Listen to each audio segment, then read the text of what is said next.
Hello, in today's video I'll show you how to use dough mode for bread, pizza dough or cake dough.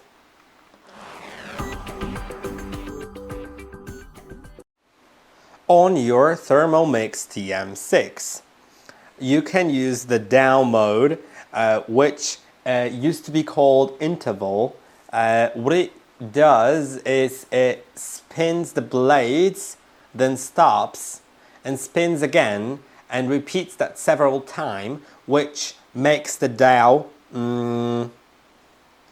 it kneads the dough in a motion like similar to like actual person that would knead it, and that's great. It really makes a good dough, especially pizza dough, and for that you'll need to go to the right page and then find dough mode.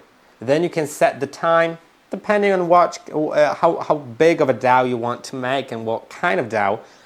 You can set it to something between like 2 and 4 minutes. I think for a pizza it's great if you put it to like 2.5, and then select here and turn the speed selector start. I'll set it to just 10 seconds to or 20 seconds to demonstrate what it works like, and then it'll spin and stop, and then spin again and stop, and it will do it a few times, and that's how it kneads the dough. I hope that this video was helpful. Don't forget to like and subscribe, and I'll see you in the next one.